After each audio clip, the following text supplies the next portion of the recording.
8. How does one lead a rational life in an irrational society? By Ayn Rand. I will confine my answer to a single fundamental aspect of this question. I will name only one principle, the opposite of the idea which is so prevalent today and which is responsible for the spread of evil in the world. That principle is, one must never fail to pronounce moral judgment.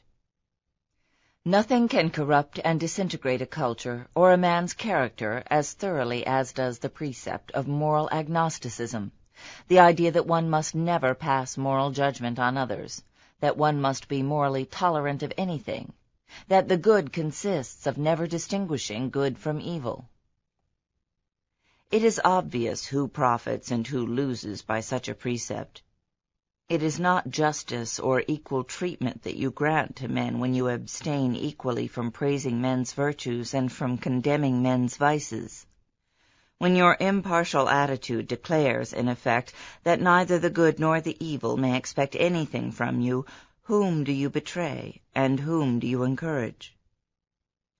But to pronounce moral judgment is an enormous responsibility. To be a judge, one must possess an unimpeachable character. One need not be omniscient or infallible, and it is not an issue of errors of knowledge. One needs an unbreached integrity, that is, the absence of any indulgence in conscious, willful evil. Just as a judge in a court of law may err when the evidence is inconclusive, but may not evade the evidence available, nor accept bribes, nor allow any personal feeling, emotion, desire, or fear to obstruct his mind's judgment of the facts of reality, so every rational person must maintain an equally strict and solemn integrity in the courtroom within his own mind, where the responsibility is more awesome than in a public tribunal, because he, the judge, is the only one to know when he has been impeached.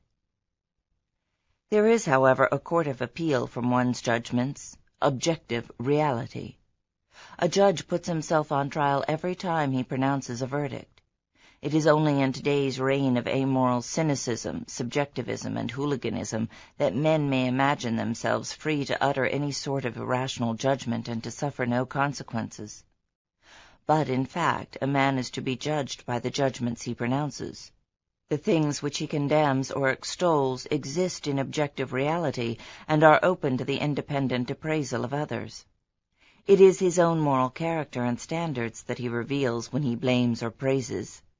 If he condemns America and extols Soviet Russia, or if he attacks businessmen and defends juvenile delinquents, or if he denounces a great work of art and praises trash, it is the nature of his own soul that he confesses. It is their fear of this responsibility that prompts most people to adopt an attitude of indiscriminate moral neutrality. It is the fear best expressed in the precept, "Judge not, that ye be not judged." But that precept, in fact, is an abdication of moral responsibility. It is a moral blank check one gives to others in exchange for a moral blank check one expects for oneself. There is no escape from the fact that men have to make choices. So long as men have to make choices, there is no escape from moral values. So long as moral values are at stake, no moral neutrality is possible. To abstain from condemning a torturer is to become an accessory to the torture and murder of his victims. The moral principle to adopt in this issue is, judge, and be prepared to be judged. The opposite of moral neutrality is not a blind, arbitrary, self-righteous condemnation of any idea, action, or person that does not fit one's mood, one's memorized slogans, or one's snap judgment of the moment. Indiscriminate tolerance and indiscriminate condemnation are not two opposites, they are two variants of the same evasion. To declare that everybody is white, or everybody is black, or everybody is neither white nor black but gray, is not a moral judgment, but an escape from the responsibility of moral judgment. To judge means to evaluate a given concrete by reference to an abstract principle or standard. It is not an easy task. It is not a task that can be performed automatically by one's feelings, instincts, or hunches. It is a task that requires the most precise, the most exacting, the most ruthlessly objective and rational process of thought. It is fairly easy to grasp abstract moral principles. It can be very difficult to apply them to a given situation, particularly when it involves the moral character of another person. When one pronounces moral judgment, whether in praise or in blame, one must be prepared to answer why and to prove one's case, to oneself and to any rational inquirer. The policy of always pronouncing moral judgment does not mean that one must regard oneself as a missionary charged with the responsibility of saving everyone's soul, nor that one must give unsolicited moral appraisals to all those one meets. It means, A, that one must know clearly, in full, verbally identified form, one's own moral evaluation of every person, issue, and event with which one deals, and act accordingly. B, that one must make one's moral evaluation known to others, when it is rationally appropriate to do so. This last means that one need not launch into unprovoked moral denunciations or debates, but that one must speak up in situations where silence can objectively be taken to mean agreement with or sanction of evil. When one deals with irrational persons where argument is futile, a mere "I don't agree with you" is sufficient to negate any implication of moral sanction. When one deals with better people, a full statement of one's views may be morally required. But in no case and in no situation may one permit one's own values to be attacked or denounced, and keep silent. Moral values are the motive power of man's actions. By pronouncing moral judgment, one protects the clarity of one's own perception and the rationality of the course one chooses to pursue. It makes a difference whether one thinks that one is dealing with human errors of knowledge or with human evil. Observe how many people evade, rationalize, and drive their minds into a state of blind stupor in dread of discovering that those they deal with, their loved ones, or friends, or business associates, or political rulers, are not merely mistaken, but evil. Observe that this dread leads them to sanction, to help, and to spread the very evil whose existence they fear to acknowledge.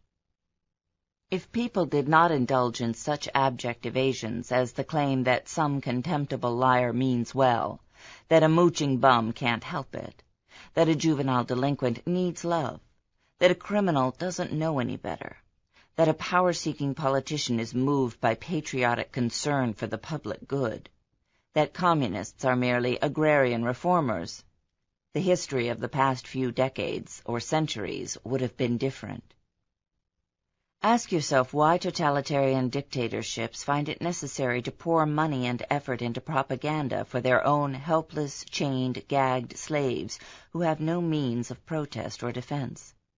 The answer is that even the humblest peasant or the lowest savage would rise in blind rebellion were he to realize that he is being immolated, not to some incomprehensible noble purpose, but to plain, naked human evil. Observe also that moral neutrality necessitates a progressive sympathy for vice and a progressive antagonism to virtue. A man who struggles not to acknowledge that evil is evil finds it increasingly dangerous to acknowledge that the good is the good. To him, a person of virtue is a threat that can topple all of his evasions, particularly when an issue of justice is involved, which demands that he take sides.